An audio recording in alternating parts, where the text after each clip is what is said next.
Okay, think about those split-second decisions you make, around people every single day. Mm-hmm. Why did you instinctively trust one person maybe more than another? Or why did you go along with something in a group even if you weren't totally sure? Yeah, what's really going on there? Exactly. What is going on beneath the surface? Well, those exact questions, they're really at the heart of social psychology. Yeah. It's the science exploring our feelings, what we call affect, Right. and our actions, behavior, and our thoughts, cognition, how they're all shaped by the social world. So the ABCs, basically. That's it. The ABCs of how we function when we're around others. And that's what we're diving into today. We've gone through a lot of really fascinating research to bring you, our listener, exactly what you're looking for. Which is? Well, a way to get a solid handle on this stuff, without feeling totally overwhelmed, we're talking about those surprising bits, those aha moments Right. that suddenly make social situations just click. Yeah, our mission today is really to pull out the most compelling ideas, those nuggets of insight from social psychology. We'll look at, first impressions, Okay.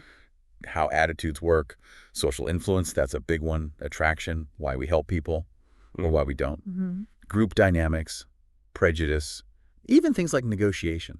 So kind of like an express route to understanding the hidden drivers of social behavior. Exactly. Think of it that way. Okay, let's dive right in then. How we start figuring people out. It feels like we decide about someone almost instantly sometimes. We really do. Those initial impressions, they form super quickly, often based on, pretty basic stuff like social categories. Like their job or something. Yeah, or just their appearance. Yeah. And this is where it gets really interesting. There's this documented effect, the what is beautiful is good stereotype. Wait, so literally we judge a book by its cover and assume a pretty cover means a better story. That's actually a pretty good analogy. Yeah. There was a major study, a meta-analysis by Dion, Burscheid, and Walster. Which combines lots of studies. Right, gives a bigger picture. Yeah. And they found strong support for it. We tend to think attractive people are, friendlier, more competent, maybe even happier. Wow. And what's really striking, this bias seems linked to real benefits, like earning more money. That's more impactful than I realized. So looks play a big initial role. But what about when we try to understand why someone did something? Figuring out the cause. Right. Causal attribution. We're always trying to work out if behavior is down to their personality, internal traits, or the situation they're in. Makes sense. But we often get it wrong. There's a very common bias. It's called the fundamental attribution error. Okay. Lay it on me. What's the error? When we're explaining other people's actions, we tend to really focus on their personality. Like, he cut me off because he's a jerk, and we downplay the situation. Maybe he was rushing to the hospital. We just don't consider that as much. But it flips when we look at our own behavior. That's the actor-observer difference. We're more likely to blame this situation for our actions. I was late because of traffic, not I didn't leave on time. Exactly. You got it. That rings so true. Wow. I can definitely see myself doing that. Is this like a universal thing, or does it vary maybe by person or even culture? Oh, it definitely varies. Some people just enjoy thinking deeply. They have a high need for cognition, and they tend to make more balanced attributions. Interesting. Then you have people who think personality is fixed. Entity theorists, they blame internal traits more, versus incremental theorists who think people can change, so they look more at the situation. And culture. Yeah, big difference there, too. Western individualistic cultures often focus more on the person. Yeah. Collectivistic cultures tend to consider the social context much more. Huh. Fascinating how these background beliefs really shape our view. Okay, let's switch gears. Attitudes. Something central to our social lives, right? What exactly are they? Essentially, there are relatively stable evaluations. Do we like something? Dislike it. People, ideas, objects. And we assume attitudes predict behavior, but it's not always that simple. It's not. The link is stronger when the situation where you express the attitude is similar to the situation where you might act on it. Right. Saying you care about the environment is one thing. Actually biking in the rain instead of driving is another. Convenience, context, it all matters. Precisely. And when attitudes do change, it can happen in sort of two main ways. One is more spontaneous, the peripheral or heuristic route. Okay. Here, you're swayed by cues that aren't really about the message. Like, is the speaker attractive? Are there lots of arguments, even if you don't analyze them? So surface level stuff. Pretty much. The other way is more thoughtful, the central or systematic route. You actually engage with the message, weigh the arguments. And if you're persuaded that way, The attitude change is usually stronger and lasts longer. so like being convinced by a catchy jingle versus a detailed product review? That's a great comparison, yeah. And in both cases, how trustworthy or expert the communicator seems, that really matters. Okay. But what if our actions don't line up with our attitudes? That must feel uncomfortable. It really does, that mental friction. It's called cognitive dissonance. Right. It's that yuck feeling when you hold two conflicting ideas, or your behavior contradicts your beliefs. Like knowing smoking is bad, but doing it anyway. We definitely want to get rid of that feeling. We're motivated to reduce it. We might change the attitude, smoking isn't that bad, or change the behavior, try to quit, or even add new thoughts to justify it. It helps me relax. Rationalize it. Exactly. The classic experiment, the $1 versus $20 lie study. Perfect example. Remind me. People did a super boring task. Then they were paid either $1 or $20 to tell the next person it was fun. The ones paid only $1 actually ended up believing the task was more interesting. Seriously? Because $1 wasn't enough justification for lying. That created more dissonance. So to reduce it, they actually changed their attitude about the task. The $20 group had an easy justification. I did it for the money. That's wild. So being paid less made them believe their own lie more. In a sense, yeah, we twist things to feel consistent. Is there another way we figure out our own attitudes? Yes, self-perception theory. It suggests we sometimes infer our attitudes by looking back at our own behavior, especially if our internal feelings are kind of weak or unclear. Right. Like if you realize you always choose documentaries, you might think, I guess I'm really interested in learning. Okay. And the overjustification effect shows this too. Kids who love drawing, right? Give them rewards for it. When the rewards stop. They stop drawing. Sometimes, yeah, or their interest drops. They start seeing the drawing as something they did for the reward, not just because they enjoyed it. The external reward over-justifies the behavior, undermining the internal motivation. Okay, wow. So we've looked at thinking about others, thinking about ourselves. What about how we're influenced by others? Conformity. It's more than just like peer pressure, isn't it? Oh, absolutely. Conformity is basically any change in beliefs or behavior because of others' influence, real or even just imagined. Right. And social psychologists often break it down into two types. There's informational conformity. We conform because we want to be right, and we think others have better info. Okay, makes sense. Like asking for directions. Exactly. And then there's normative conformity. We conform because we want to be liked, accepted by the group. Fitting in. That sounds like the Ashline studies. Spot on. The line judgment studies are the classic example of normative pressure. People look at lines, one standard, three comparisons. Obvious which one matched. But the rest of the group confederates gave the wrong answer. Right. And a surprising number of participants went along with the clearly wrong answer, just to not stand out. Even when they knew it was wrong. Even when they knew. It really shows the power of that social pressure, especially from a unanimous majority. But not everyone conformed. No, definitely not. There were always individual differences. And actually, a determined minority can influence the majority. Really? How? It usually requires consistency, confidence. Yeah. It makes the majority think more deeply about the issue. It can lead to real private acceptance of the minority view, not just public compliance. So the persistent voice can make a difference. What about when it's not just peers, but someone with authority? That seems like a stronger pull. It often is. Obedience to authority is incredibly powerful. You have the Milgram shock experiments. Yeah, those are disturbing. Extremely. People were willing to administer what they thought were dangerous shocks just because an authority figure in a lab coat told them to continue. And the Stanford prison study, too. Another chilling example. It showed how quickly people fall into social roles, guard, prisoner, and how the situation itself can drive extreme behavior.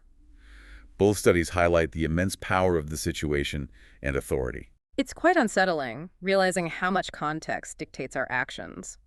Are there different kinds of power involved? Yes, social psychologists talk about several types. Reward power giving rewards, coercive power punishing, legitimate power authority from a role, like a manager, referent power influence because someone is admired, like a role model, and expert power influence based on knowledge or skills. God, that clarifies things. It's also interlinked. Let's shift to something everyone wonders about. Attraction, relationships. What draws us to people initially? The million-dollar question. Okay, several factors pop up again and again in research. Proximity is huge. Just being near someone. Yeah, the mere exposure effect. The more you see someone, often the more you like them, assuming initial interactions aren't negative. Yeah. Then physical attractiveness. It's a powerful initial filter. Is there an evolutionary reason for that? That's one perspective. Good looks might signal health, good genes, things desirable for reproduction. Yeah. There's even research on specific features like waist-to-hip ratio in women around 0.7, often seen as attractive across cultures. Interesting. Maybe some biological wiring there. What about once we actually start interacting? What keeps it going? Similarity becomes really key. We like people who share our values, beliefs, interests. The matching hypothesis even suggests we tend to pair up with people similar to us in attractiveness, too. Makes sense. And reciprocity. Absolutely. We like people who like us back. It's fundamental. Think about that relief when someone you like seems to like you, too. Definitely. What about that initial intense feeling, that spark? Well, that can involve physiological arousal. There's this idea called excitation transfer theory. Okay. Imagine you get physiologically aroused, heart beating faster, maybe from exercise or fear, like walking on a shaky bridge. Like in that famous bridge study. Exactly, the Capilano Canyon study. If you meet someone right after that arousal, you might misattribute some of that feeling to them, makes them seem more attractive. Whoa. So context matters even for romance. It can. And as things develop, sharing personal stuff, reciprocal self-disclosure, that's crucial for building intimacy and trust. So it starts with who's nearby and catches our eye, but deepens with common ground, liking each other, opening up. What about the long term? Keeping relationships strong. Social exchange theory becomes relevant. We kind of weigh the costs and benefits in a relationship. Equity is important, feeling like both partners are putting in and getting out roughly equal amounts. Like a fair trade? Sort of, yeah. And the type of love often changes. That initial, intense, passionate love, it often mellows into companionate love. Which is more about Deeper affection, trust, commitment, shared history. Cognition, thinking, plays a bigger role than just raw emotion over time. Okay, so we've covered connection. Now, what about helping others? Altruism. Why do we do it? Is it purely selfless? Great question. Altruism, helping someone else without expecting a direct reward, it's complex. There might be genetic roots, like helping relatives to pass on shared genes. Kin selection? Right. There's also reciprocal altruism, helping others hoping they'll help us later. And social norms push us too. The reciprocity norm, help those who've helped you. The social responsibility norm, help those who need help, like children or the elderly. So societal expectations. Definitely. And let's be honest, self-benefit plays a role too. Helping feels good. It avoids guilt. Then there's genuine empathy feeling with someone, understanding their distress that can motivate truly selfless helping. So a mix of self-interest and genuine care. Does our mood affect whether we help? Hugely. The feel-good, do-good effect is very real. Being in a positive mood makes people much more likely to help, even small things. Finding a coin, nice weather. Really? That easily influenced? Seems so. And the motivation behind helping when someone's suffering can differ too. Sometimes it's to reduce our own discomfort seeing them personal distress. Other times, it's true empathy for them. Okay. But sometimes people don't help, even when it's obvious someone needs it. The bystander effect. Exactly. Latani and Darley's work here was groundbreaking. They showed that the more people are present, the less likely any one person is to help. Why? That seems backwards. It's a process, a series of hurdles. First, you have to notice the event. Easy to miss in a crowd. Second, interpret it as an emergency. Which can be tricky. Very, especially if it's ambiguous. And then there's pluralistic ignorance. Everyone that looks calm, so you assume it's fine, even if you're worried. They're doing the same, looking at you. Okay. What's next? Taking responsibility. In a group, responsibility diffuses. Someone else will do it. Then knowing how to help. And finally, deciding to act, weighing costs and benefits. Any step fails, no help occurs. So more bystanders, a less individual responsibility. Counterintuitive, but it makes sense broken down like that. Are there downsides to receiving help? Surprisingly, yes. It can sometimes hit someone's self-esteem, make them feel less competent or overly dependent. It can imply the helper has higher status. Never thought of it that way. Okay, shifting to groups. Our social identity that's tied to our group memberships, right? Absolutely. It's the part of our self-concept that comes from belonging to groups. And we generally want our groups to seem good, which boosts our own self-esteem. Which leads to in-group favoritism. We tend to favor our own group members over outsiders. That us versus them feeling. It's partly about self-enhancement. my team is the best. How do groups actually form and change over time? Well, there's a common model. Forming, coming together. Storming conflict, jockeying for position, norming and performing, settling down, working together, and adjourning breaking up. A life cycle, kind of. Yeah, though real groups are messier, of course. What happens to individual effort in a group task? Do we work harder or slack off? Often we slack off a bit. It's called social loafing. Ah. Individuals tend to put in less effort on a group task if their own contribution isn't clear or evaluated separately. You feel less accountable, maybe think others will cover for you. I have definitely seen that happen, maybe even done it. What about group decisions? Are they safer or riskier than individual ones? It can go either way, towards more extreme. Group polarization is when the group's final decision is more extreme than the average initial views of its members. Why does that happen? Two main reasons. Persuasive arguments, you hear more reasons favoring the dominant view. And social comparison, you might shift your view to be seen as a good group member, maybe even a bit more extreme than the norm. And then there's groupthink. Right. That's when the desire for harmony overrides critical thinking. Dissent is discouraged. Bad decisions can result because no one wants to rock the boat. So groups can amplify biases. What about when individual goals conflict with group goals? Social dilemmas. The prisoner's dilemma is the famous one, two suspects. If both stay silent, small sentence. If one rants, they go free, the other gets a long sentence. If both rant, they both get medium sentences. So cooperation is best overall, but risky individually. Exactly. Resource dilemmas are similar, like sharing a common pasture. If everyone grazes too many sheep, the pasture dies for everyone. Cooperation is key. Factors like communication, group size, identifiability, they all affect whether people cooperate or act selfishly. This leads us into a tough area. Prejudice, discrimination. How are stereotypes, prejudice, and discrimination different? Good distinction to make. Stereotypes are the beliefs, the cognitive part. Ideas, often oversimplified, about group members. Prejudice is the feeling, the affective part. Negative attitudes towards an outgroup. Discrimination is the action, the behavioral part, unfair treatment based on group membership. The ABCs again, but for bias. Exactly. And a simple root of prejudice is just that in-group favoritism we talked about. Plus, social norms can really maintain and perpetuate prejudice within a society. So it's systemic, too, not just individual feelings. How can we reduce it? The contact hypothesis is a major idea. Getting different groups to interact can reduce prejudice if the conditions are right. Like what? Equal status between groups, positive interactions, working on common goals, superordinate goals. The Robbers Cave study showed how rival groups of boys united when they had to work together. So shared purpose helps. Definitely. Even knowing someone in your group who has outgroup friends. The extended contact hypothesis can lessen your own prejudice. Changing norms, confronting bias, fostering a common identity. These are all strategies. Important work. Okay, finally, let's touch on disagreements. Negotiation. It's not always win-lose, is it? Hopefully not. There's distributive negotiation that's the classic win-lose fighting over a fixed pie. Yeah. But there's also integrative negotiation. Vicious. Win-win, trying to expand the pie.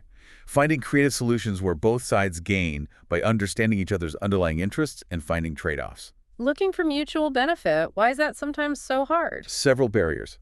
Believing the pie is fixed, the mythical fixed pie perception, lack of trust, being unwilling to share information about what you really need. These make finding those win-win solutions tough. And if talks stall? Sometimes a third party helps. Mediation, where someone facilitates discussion, or arbitration, where someone actually makes a binding decision. Wow, okay. We have covered a ton of ground today, seriously. From snap judgments to conflict resolution. Social psychology really gives us tools to understand so much of daily life. It really does. And often these things operate, beneath our conscious awareness. Hopefully you, listening, now have a richer feel for some of these forces. Yeah, things like the beautiful is good effect or the bystander effect, conformity. It's powerful stuff. Exactly. You've got a kind of shortcut now to understanding these social dynamics better. So maybe as you go about your day, you could, reflect on this a bit. How might knowing about the fundamental attribution error change how you see that driver who cut you off? Or could recognizing the bystander effect maybe nudge you to be the one who steps up in a crowd? Good questions. And really this deep dive is just scratching the surface. If any specific area really grabbed you. Like attraction or maybe groupthink? Yeah, I would absolutely encourage you to explore it more. There's so much more fascinating research out there. Absolutely. Well, thanks so much for joining us on this really eye-opening exploration. My pleasure. It's fascinating stuff. It really is. Until our next deep dive, keep those social gears turning.